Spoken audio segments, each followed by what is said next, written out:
Welcome to Wizard Team, a Black magical podcast for Black magical stories.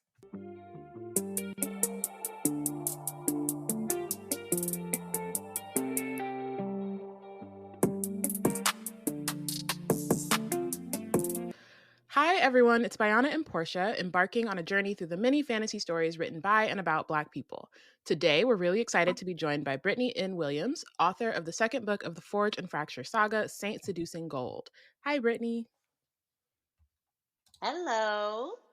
To start us off, would you mind briefly telling the audience what Saint-Seducing Gold is all about? Yeah, so the entire Forge and Fracture saga follows 16-year-old Joan Sands. She has the magical ability to manipulate metal, and she only wants to use those powers to build swords and choreograph fights for William Shakespeare's acting company. But when malevolent fae invade London, she discovers that these iron powers make her one of the few people who can protect the city from this new threat. So, book one, she's just kind of discovering everything that's going on. Figuring out why the Fae are suddenly invading and attacking people all over the city. She gets directly involved when one of the more powerful Fae attempts to get William Shakespeare and another actor, Richard Burbage, to murder each other on stage, and she has to step in. So book one is all about her kind of figuring out what's going on. Book two, Joan is much stronger with her magic. She has a better understanding of what's happening. And she's pretty confident that she can handle things going in until she gets pulled into the royal court of King James I. And it's a place where her newfound confidence in her physical abilities isn't much use to her because she can't really square up with the king and the people of the royal court. So it's all about her trying to figure out how to navigate all of these new conflicts, how to continue to protect people from the Fae. And an enemy she makes in book one, Robert Cecil, who is the king's spy master and secretary of state, he in particular has it out for Joan. One, because he hates magic users, and two, because he's just a hater. He's the worst. He's so bad. He's so bad. He really is. I'm like, man. And it's like, and he is the one person that she can't just like bust in the face. Right. Because what do you look like? Just a regular girl popping the Secretary of State in the mouth. Like, you can't do that, Joan. So he deserves it, but yeah. I need to know Joan's chart. Because I know, like, we see her celebrate her birthday in this book, so we know she's like a Capricorn. Yeah, but I'm like, I need to know the rest. I'm like, what's her, what is her fighting energy? Like, it feels a little bit like fire sign. I don't know. I'm like, what would I know, like, of course she's a Capricorn. Her rising, I don't know. I feel like her moon might be in Aries because she's like, nuck if you buck, bruh. Maybe she might have some Cancer somewhere in her chart because she does get very in her feelings. Yeah. So, yeah, I'm trying to. What would I guess her Mars. Maybe her Mars is in Aries. Maybe. Yeah, that would be the real fighting spirit right there. Yep, yeah, that's it. So that's exactly. Right. I feel like her initial reaction is like, "Can I fight? I can't fight. Right. What do I do? I can't fight." She gets like torn up because she's like, "I can't. Yes. What do I do?" Right. Hands first, questions later. So, yeah. I gotta do her. Sorry. No, you're fine. You're fine. I'm working on, so I'm editing book 3 right now to turn in on Monday. Child, it's a lot. But congrats though. Thank you. Once I finish that, maybe I'll sit down and do that'll be fun. I'll put out her chart. I'll put out James's chart. Yeah, we already know Shakespeare's a Taurus, so yeah, I'll do some. That'll be fun doing some charts. Yeah. Rose and also Nick would be fun too. Yeah. Mm-hmm. So as the sequel to that self-same metal, you had the task of expanding the world building that was already established in the first book. Were there any new inspirations or influences that you brought in that you maybe didn't touch on as much in book 1? Yeah, so it was really fun to deal more with the royal court and the Palace of Whitehall, and specifically King James, chaotic bisexual that he was. Um, we didn't see him pretty much at all in book one. At most, we saw like the queen and her ladies. So it was really fun to include more of him, include even more like historical figures. So most of the, just about everybody, no, everybody we meet at court was an actual person who lived back then. So it was fun to kind of weave those people in more. Um, to figure out what other plays I was going to bring in and how to keep the King's Men and like Shakespeare and all these characters we love from book one, how to keep them in the mix, even though Joan is so separated from all of her loved ones. Uh, and just to make everything, just to let everything escalate, make, the Mhm. interludes a bit more scary, make the fights more daring, show that Joan has gotten better, but so have her enemies and all of that. So those were the challenges. But what I appreciated was book one kind of lays the foundation, so I don't have to do all of that like minutia of world building again. I Mhm. just have to give us a recap, make sure everybody's on the same page at the start of the book, and then we just hit the ground running. And book two, actually, the start of book two overlaps a little bit with the end of book one, so that was really fun to do as well. Yeah, like but talking about the story building, world building aspect, though this series has historical inspiration, the England that you've crafted is one of like myth and mystery, which is thanks in a large part to the influence of both the Fae and the Orisha. How Hmm. difficult was it for you to strike a balance between what can be seen as a blessing or boon to some, but actually be a pressure to the holder with both that mortal court and also the Fae court? Yeah, it was actually easier than you would think because this period in time, like the people who lived in England in the late 1500s, early 1600s, the supernatural was very real to them. You had a king who was like a fanatical witch hunter. Like King James believed in witchcraft. He believed he could like suss out witches and possessions and everything. He wrote an entire book called The Demonology about like identifying witches and magic users and stuff. So Mhm. it wasn't, that part was easy to, the magic was easy to weave in because there was already a belief in it at that time. Um, the when it came to deciding what was considered a blessing and what was considered a burden to people, I leaned into the religious conflicts of the period. There was a lot of back and forth between Catholicism and Protestantism, thanks to Henry VIII, like splitting from the Catholic Church so he could divorce his first wife. There was always this huge conflict between the Catholics and the Protestants. Protestants. Yeah, so and it was things like you could be taken to jail if you didn't go to church on Sunday. You had to go to like the right church if you wore any of the accoutrements of Catholicism. You could also get in trouble. So considering these were people who within the same religion were so protective of their particular practices, that helped to guide integrating these other like supernatural elements and bringing in Orisha worship on top of everything else. Yeah, I think what was captivating to me, well, so I just want to give a moment. So you might have noticed, I think this was in reaction to uh, hashtag SSF like campaign or whatever that was done like last year for our Mm. Wizard Team account. We chose like one of our baddies was Hearn. Yes. And that was very much me. That was very much me because I like dark Yes. people and dark things. Yes.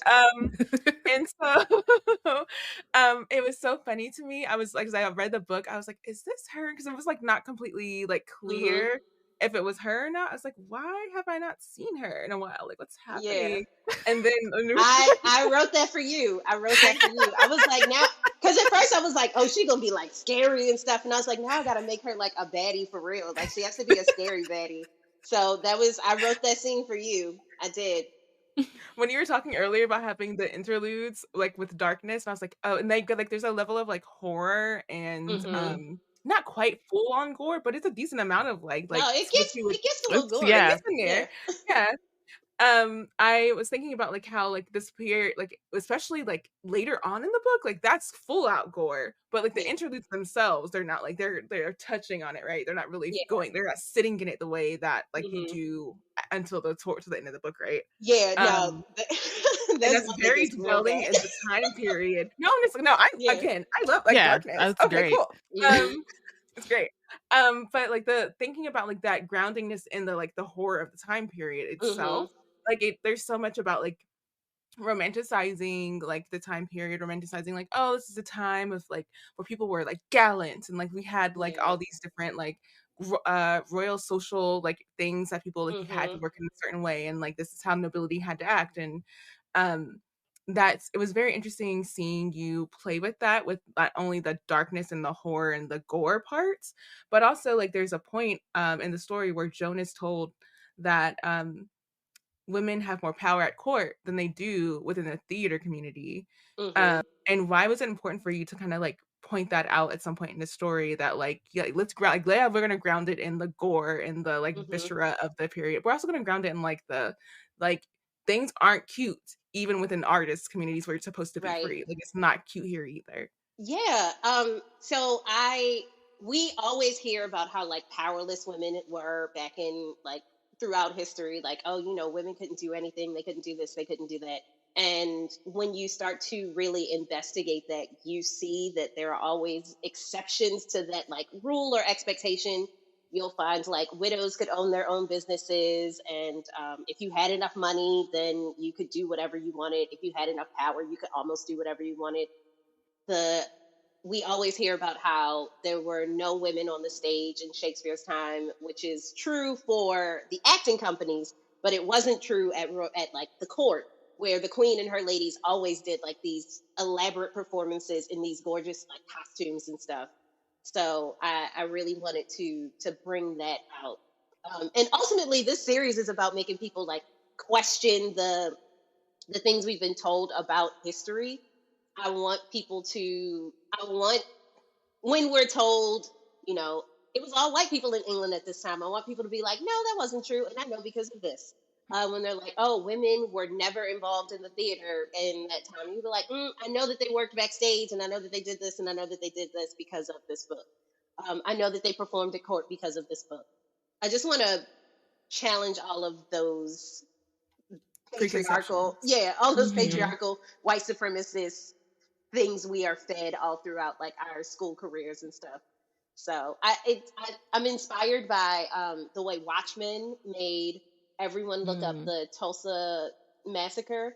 I also want to like through popular culture, through sci-fi and fantasy, I want people to question these missing parts of history. So, Yeah, I think it's very biting in a way, like, mhm, like, knowing that, like, again, like I was saying, like, it's like an artist community, Jane feels mhm, very it's a place of, like, comfort and warmth for her to go to mhm, this community, but the place that she feels the most insecure about being within is the place where she supposedly has more power, so it's something very right, biting about that for her mhm, character Mhm. where she's like, "You right, actually have more power in the place that you, like, dread because there's more you yeah, can do there." Yeah. mhm. Mhm.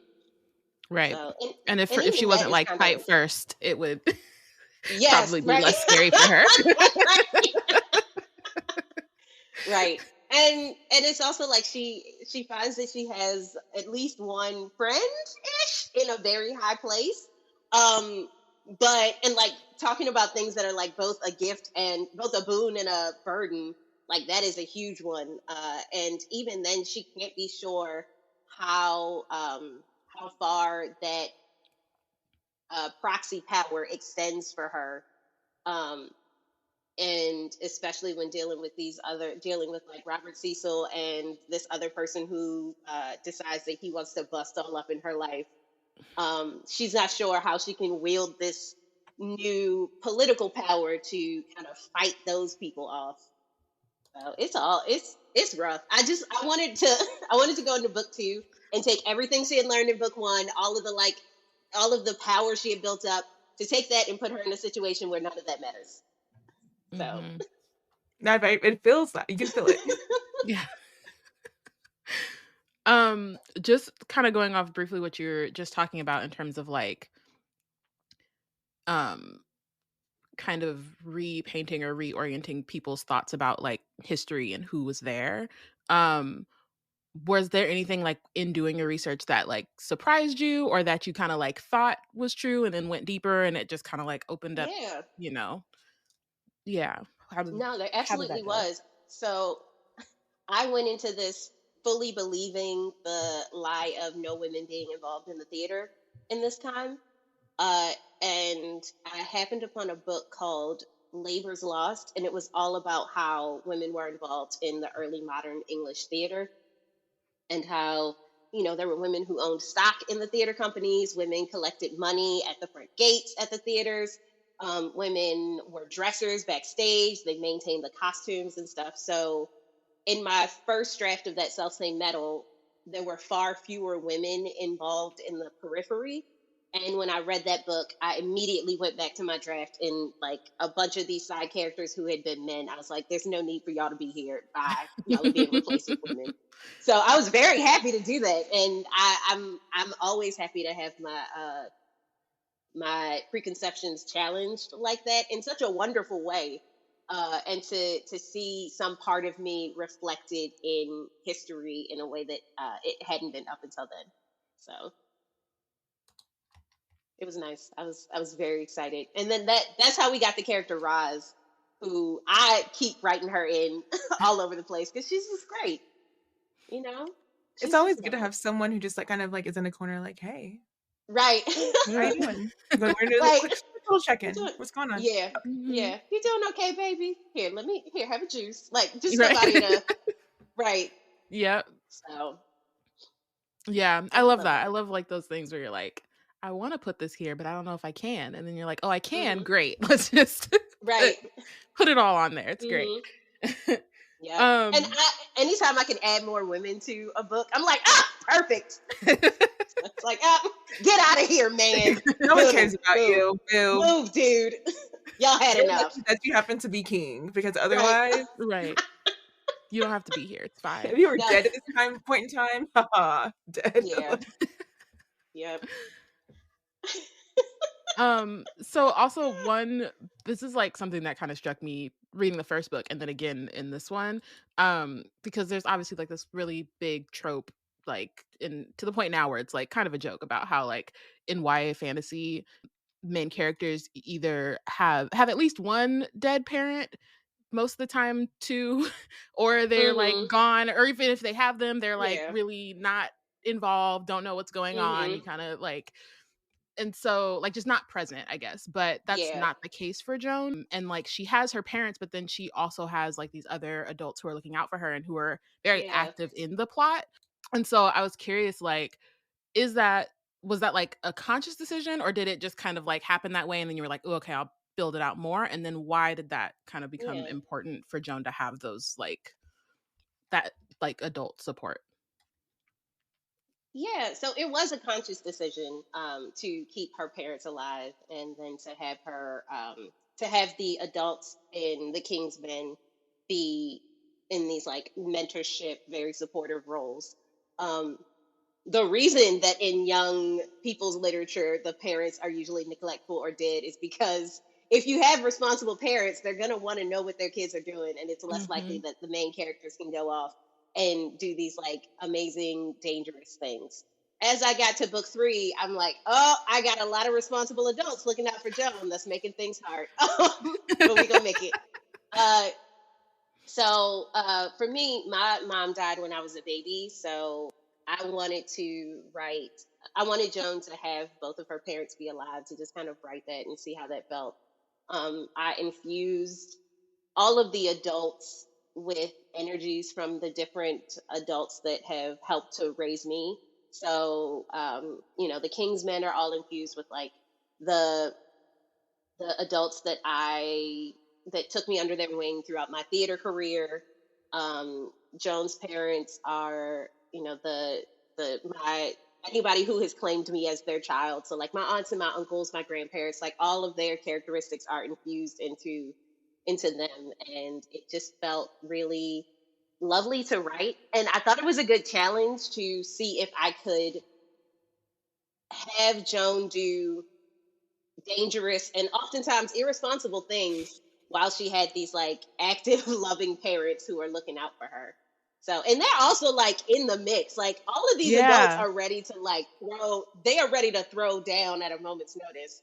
So it's been fun to have this like we have like to play around with the chosen one trope, but also have this very active army of support around her. I think it was a tweet where somebody was like, "If you don't have cousins, who helps you jump people?" Like I'm like, Joe has a crew to help her. Like they begging people out here. Yeah. So yeah, it's been I enjoyed the challenge of writing alive, active, caring adults.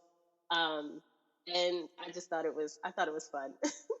I love them. I love her parents. Yeah. No, they're so great. And it's like I just remember being like, Yeah. "Oh, okay, it's not just like even though they're active, it's not like they're like, obviously to an extent it's like, okay, Joan, you don't need to be doing this. I'm trying to like protect you." But then there's also a Yeah. sense of like, "Oh, we're already here. Mhm. Great. Let's like we're going to just Yeah. handle this together." And so like let's throw down. I got Yeah. it. And Mhm. so I just love that cuz it's not something that Yep. you see very often.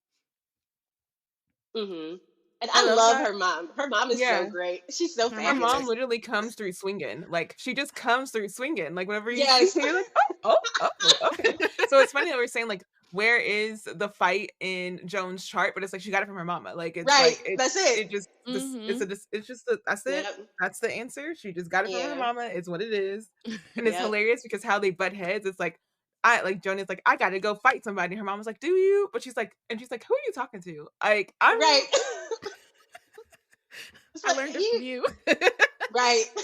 I learned it watching you, okay?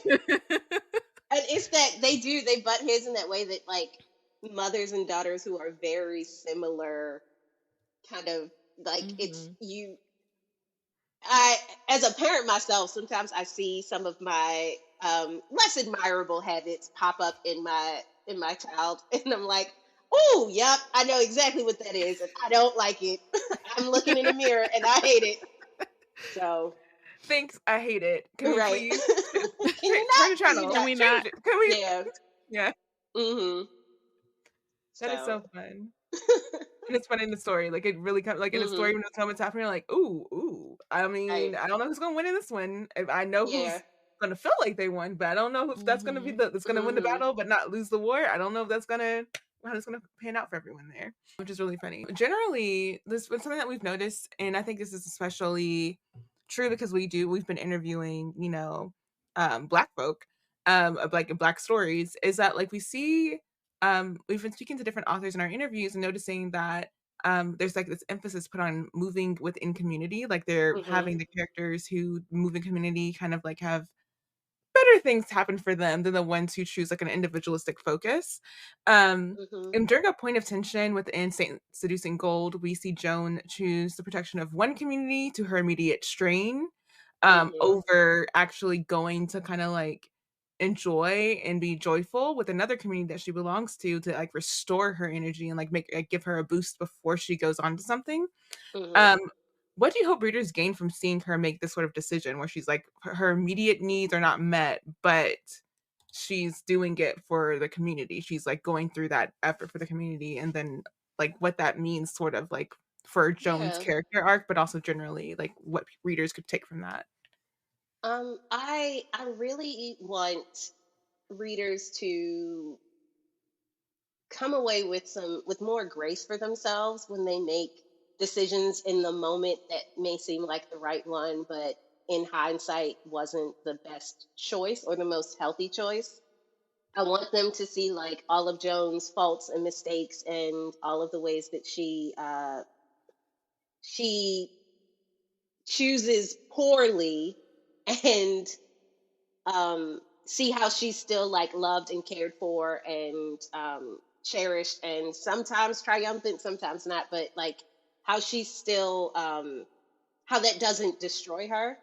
And I remember as a teenager, every mistake I made felt so enormous, and I wasn't dealing with anything nearly as bad as Joan is. So I want readers to come away with, hopefully with a permission to make mistakes and to learn, and to move through fear, and to not judge yourself if you can't move through that fear in the moment, and to know that you can lean on community.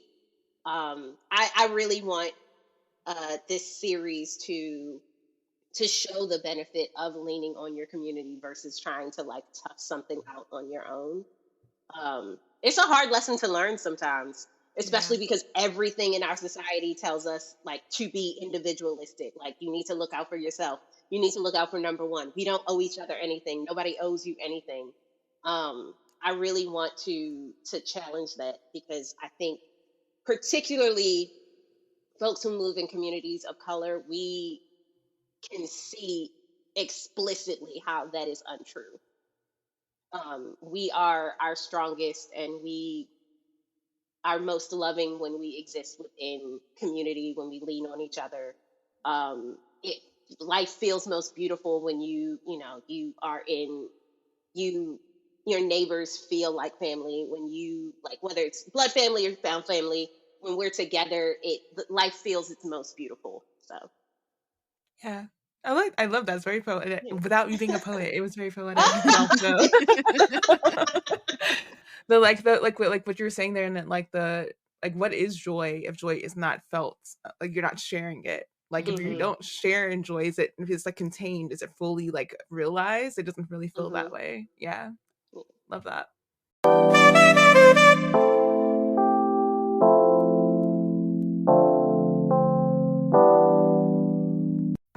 Make your next move with American Express Business Platinum. You'll get 5 times membership rewards points on flights and prepaid hotels booked on AmexTravel.com. Plus, enjoy access to the American Express Global Lounge Collection. And with the welcome offer of 150,000 points, your business can soar to all new heights. Terms apply. Learn more at americanexpress.com/business-platinum. Amex Business Platinum, built for business by American Express. Here on Wizard Team, it's no surprise that we love books. We also love supporting the independent bookstores. With our bookshop affiliate link, you can not only get all the books on your TBR, but you can support indie bookstores and B&C at the same time. And if you're not sure what you want, that ain't no problem. Check out our The Plot Thickens list full of recommendations from none other than Porshèa herself. Head to www.bookshop.org/shop/BlackNerdsCreate to treat your shelves. Treat your shelves! Oh, that's nice. That's clever. Oh my goodness. That's clever.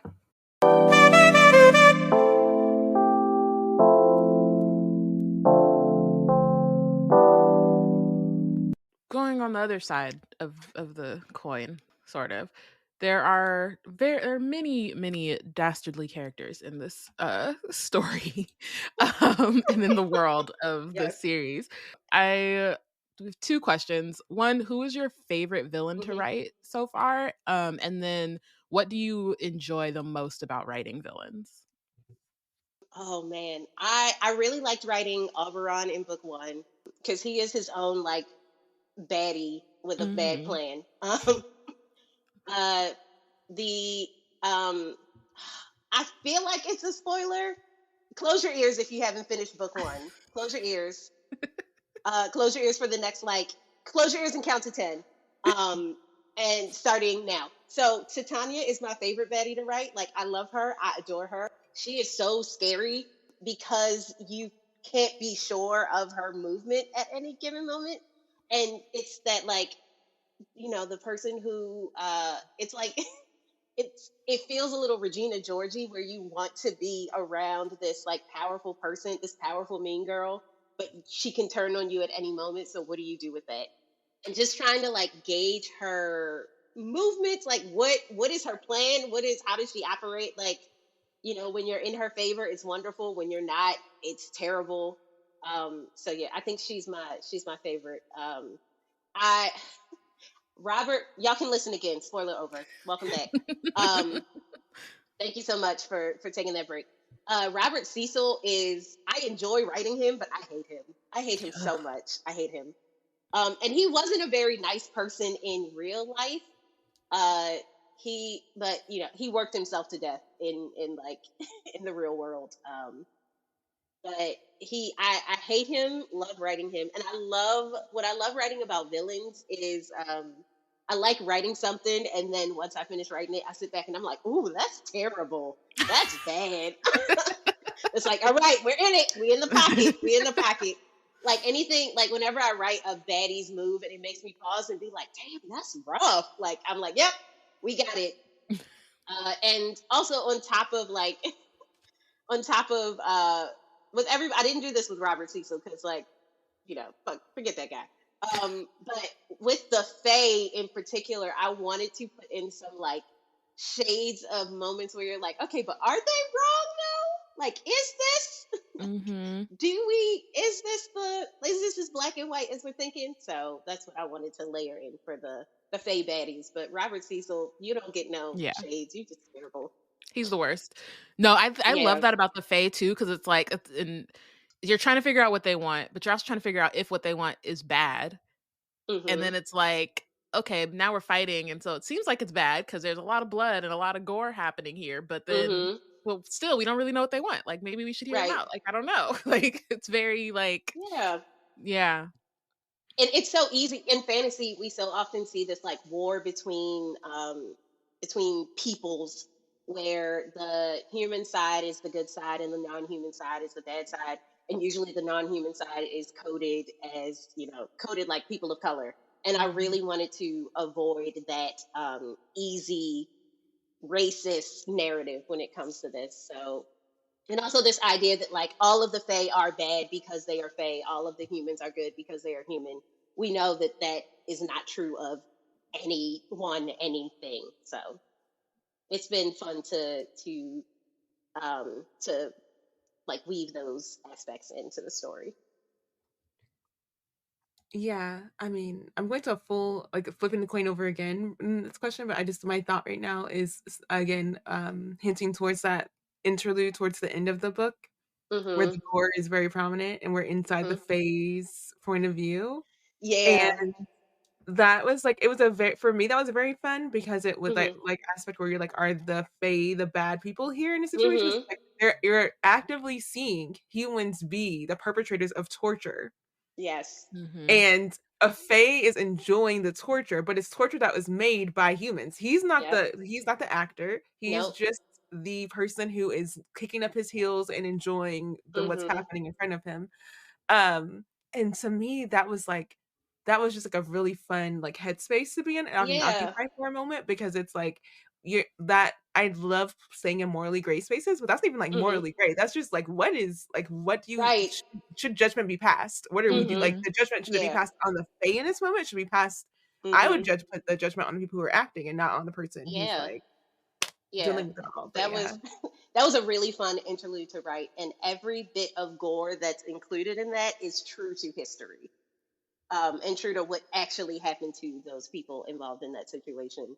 So it, like, to your point, we have this incredible, one of the most horrific moments probably in all of the books. And it's perpetrated completely and joyfully and publicly by humans.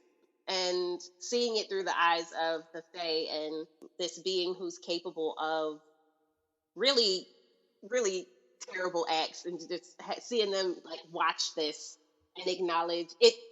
It lets you be a little disconnected from the emotion of it, or to like inspect it in a different way.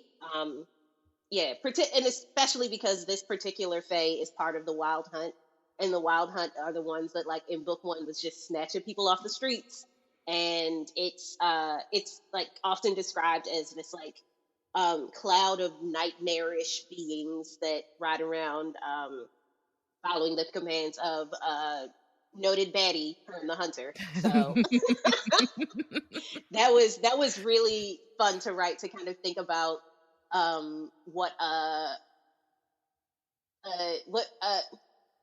one of the Wild Hunt being a spectator at a public execution would look like. So I'm glad you put it in, because I was like, I didn't know I needed this, but wow. Right. Yeah.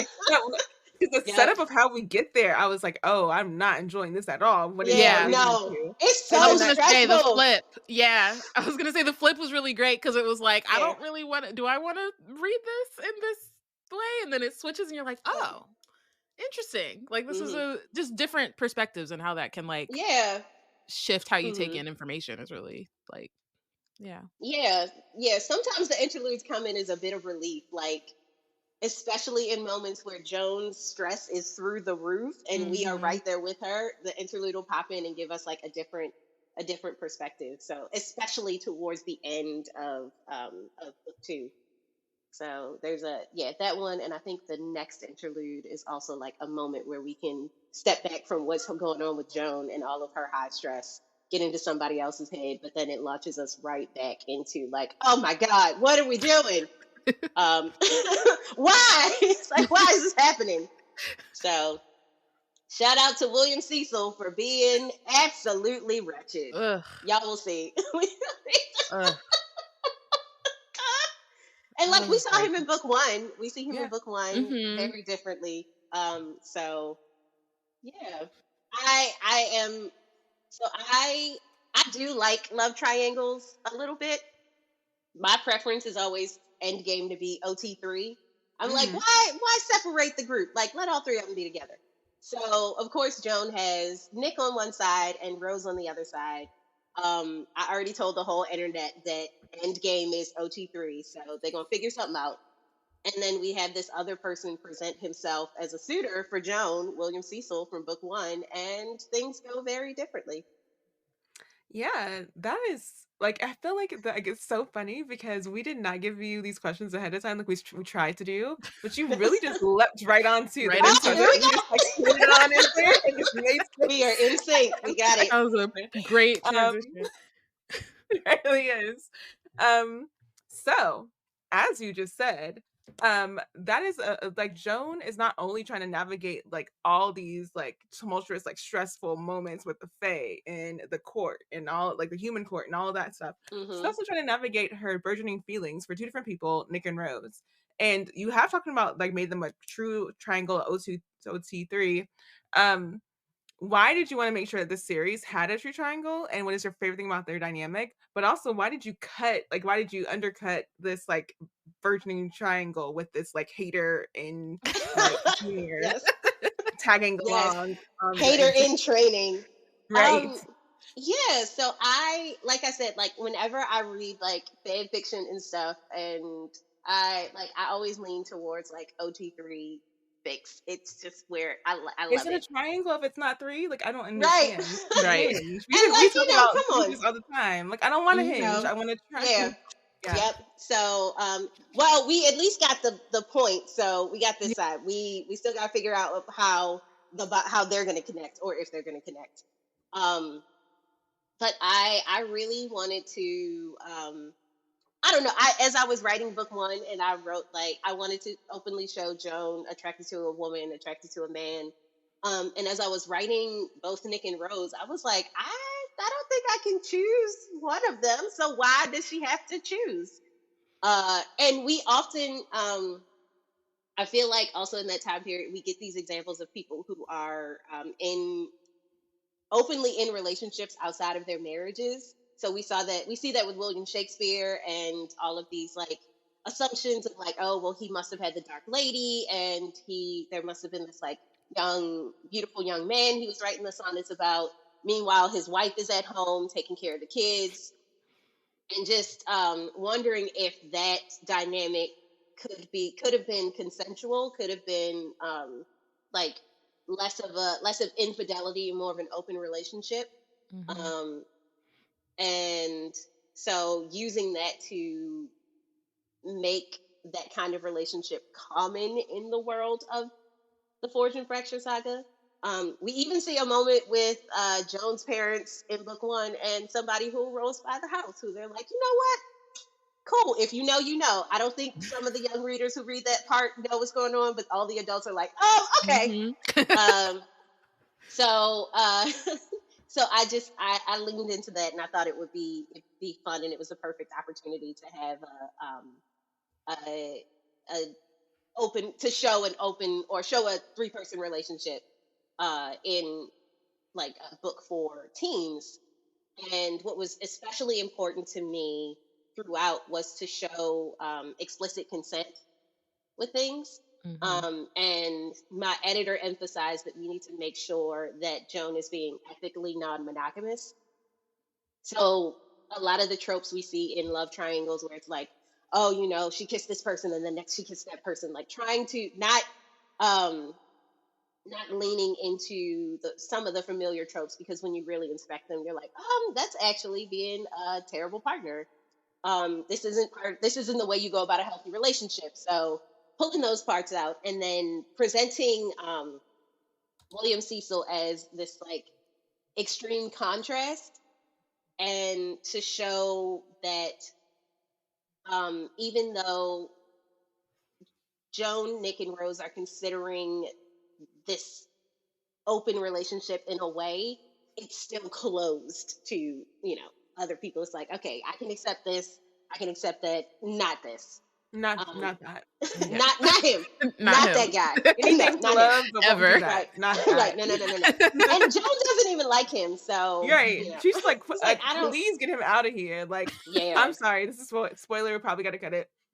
When she tells that man to his face, get your son. I don't want nothing to do with him. Right. Yep. I am repulsed by him. I would rather he die. I don't want anything to do with him. And he looks back at his son like Kay surprised, because how dare he like this black girl. Right. It's hilarious to me. But she just finally popped off and was like, I gotta say it. Right. I just gotta say it. I don't even like him. She was fed the fuck up. But also, like, by that point, we were fed up too. Like, get him out of here. I'm like, my favorite thing is to be like a different world where what is her name? Oh my gosh, Diane Carroll. Whenever she's playing Whitley's mom, when she says "die, just die," like I just feel bad for character sometimes. I'm just like,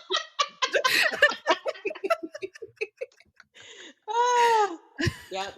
So to get back out of the spoiler section, what I also really wanted to show with William Cecil was that the way we see men wield their social power in these really ugly ways, and just this show the reflections of his father in a less savvy version of his dad, the spy master. Like he knows what power he has access to, and he kind of knows how to wield it, but really he just doesn't know what's going on for real. So I had fun writing that aspect, but it's another person, like the Cecil family, man, aside from Francis, they could just get on up out of here. I was like, dang, all of you. Look, Ralph. Wow. Mm-hmm. I was like, oh, maybe he'll be cool. It'll be nope. Nothing in the first book prepared me for him to be as awful. No. As yeah. It was, I know nobody was prepared. He's really like his son's. He was really his father's son. Like we talked about Joan being her mother's daughter. He is straight up and down his father's son. Yep. And dressed in all black like the Omen. So for real, like a Puritan. Yes. Man, I feel like you can read the book and you can feel you can be like, okay, the Fae might have a point, like Oberon might have had a point sometimes, like, her and the Hunter baddie, like y'all all baddies, yes. But when you get to Robert Cecil and William Cecil, there's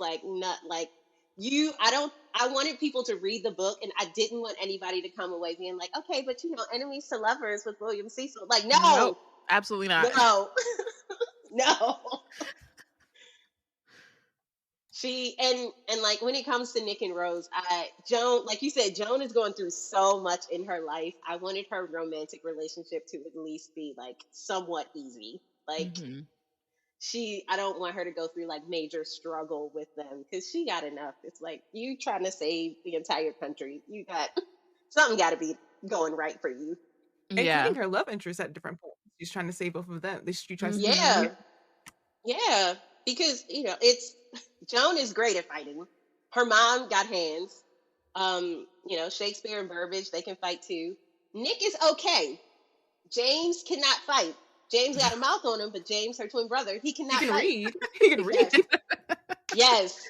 He is, the witch is there. Mhm. The hands, not so much. They're not. And then Rose can fight. Like, thankfully, Rose can fight. Yes. But she, of all of the characters that are that surround Joan, I think Rose is the one with the least amount of like social and political power. So, that's her own struggle that she has to deal with. So it's like Joan has the ability to protect both of her love interests, and that's often at the forefront of her mind. But it's a struggle. Stuff is dangerous. Yeah. People out here dropping like flies. So, yep. So earlier, and even just now too, when talking about the Cecils, like we've talked about the duality that Joan like has to maintain caution when dealing with both mortal and fey worlds, which often lends to her practicing malicious compliance. And then in one particular passage, she's described as being obedient and not compliant, and watchful, not vigilant. Joan is also unskilled at lying. So what can we expect from her in terms of like maintaining this balance as she moves forward? Oh man. Joan wishes nothing more than she had like James in her ear, because he is an excellent actor.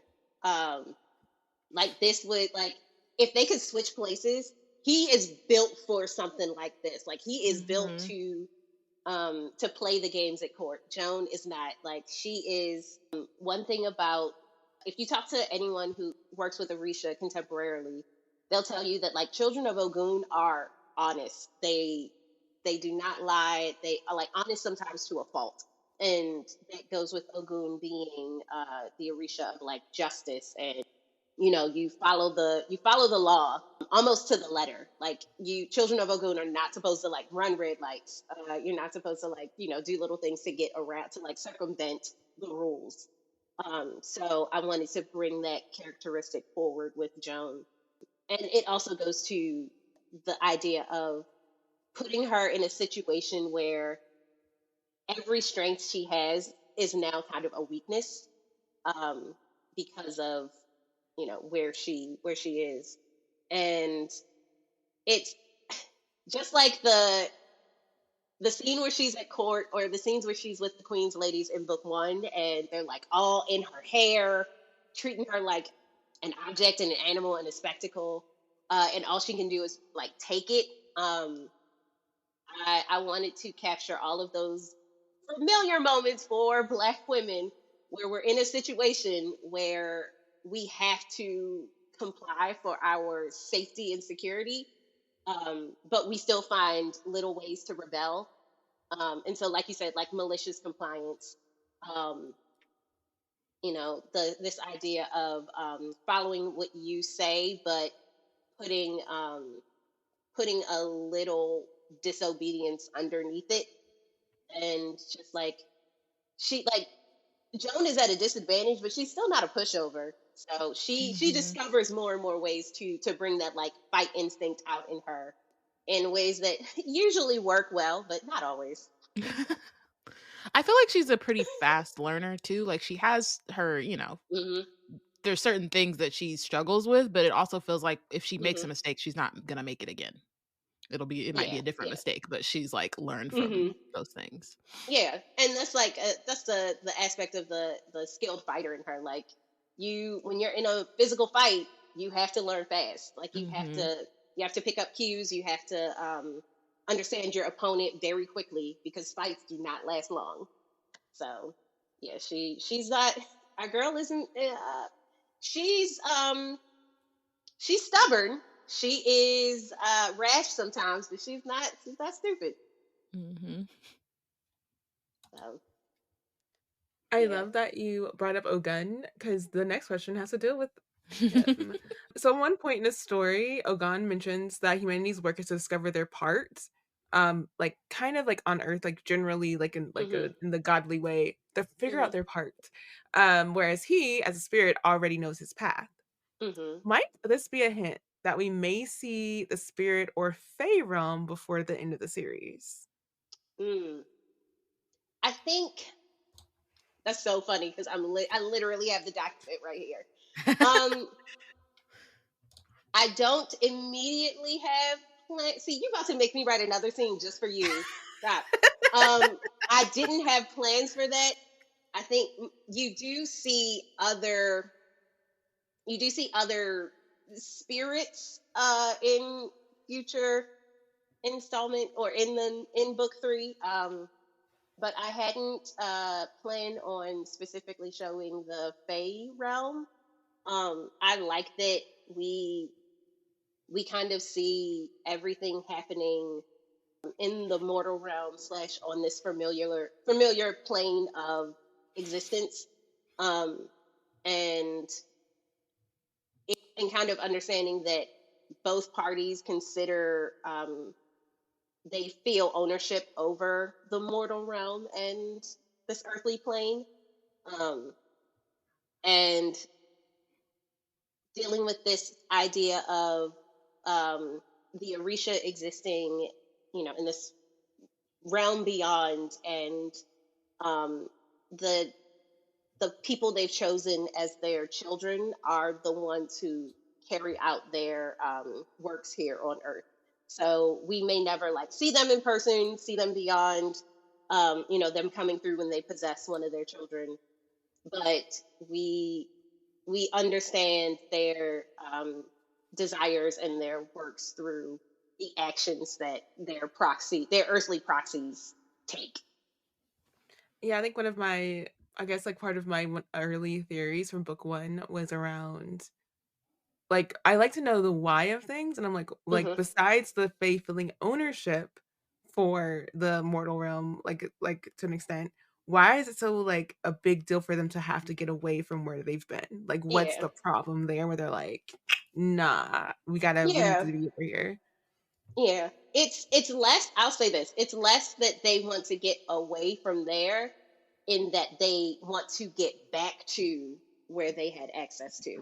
So all of for all this time up until the child of Ogun sealed that pact 1,500 years before the start of that self same metal, all the way up until that point, the Fae just could roam freely, and all of them could roam freely, whether they intended harm for mortals or not.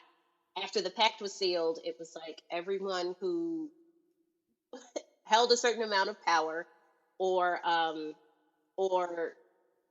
just explicitly meant to harm mortals, was stuck away from here. So they could see other people pass through. They could see other Fae pass through. Like changelings would still come through. Other beings, because like at the start of book 1, we see that like Joan acknowledges that like she's used to seeing a few of the Fae interspersed around the city, but suddenly there's this like influx of more, and they're trying to figure out why, and it's because the pact is broken. So it's less of an escape from one place to another than a return to the way things were. Right, that makes I love sense. it. I feel like that's a theme for a lot of the community-based storytelling is about like Mm-hmm. communities where you find change and Mm-hmm. shift and growth, and the people who are the stagnant, um, Mm-hmm. individualistic ones are the ones who tend Mm-hmm. to be stagnant and maintain status quo, tend to be the individualistic, keep things how they are because Mm-hmm. it works for me currently. So why would I change anything kind of people? So I Mm-hmm. see that for like the story Yeah. being told here. Yeah. Cool. Okay, so you did mention like a couple times. Obviously, there's a book 3, but in general, what can we expect from you next? So so I sold this as a trilogy. So these are all of the books that I have sold up until now. Uh, I am, as long as I hit my deadlines, fingers crossed, say a little prayer for me. Book 3 is set to come out next spring, and then we'll see after that. I have some ideas. I really enjoy writing historical fantasy. I think it's really fun. It's a really great way to educate people through entertainment. I love digging through history and finding lesser known figures and being able to like showcase them. I love seeing all these like weird anecdotes that you find as you start digging through history. I'm really excited to also showcase more Black people throughout history, showcase more queer people and queer stories throughout history, especially queer stories, because we are, people love erasing us from history. It's like, as much as they love erasing Black people and being like, oh, you know, Black people were invented for slavery. That's it. They like to pretend that like queer people popped up in the 90s out of nowhere and that's it. So I really enjoy that aspect of writing historical pieces. And I love writing YA. I think like teens and teenagehood has so much potential. There's so much fear and bravery and change, and everything feels so huge. And looking back as an adult now, I love writing. I like writing stories to my teen self, or like writing the books that I would have loved to have picked up off the shelf. And adding more. I just want to add more Black girls on book covers for fantasy books to the canon. Like, I just want there to be. I want and I want every like niche weird Black girl to be able to pick up a book that has exactly the story she wants to read, and not like, oh well, you know, this is close to what I want. Like, I'll read this. No, I want us all to like put out books. So whatever weird specific story you want to find, Black girl, we got it for you. So I'm looking forward to writing more of that. As soon as I know stuff, y'all will know stuff. But yeah, all that's coming up so far is book 3 in the Forge and Fracture saga, which kind of ties up all the loose ends. Yeah, we'll see what's going on with Joan and the Fae and the Orisha, and how many people make it out alive at the end. We'll see. Yeah, the vitality rate historically for the series so far, it's not great. So yeah, well, yeah. No. That one, the one at the end of book 2 got me, and I went back and forth. I was like, do I have to do this? I don't think I have to do this. And I was like, yeah, I got to do this.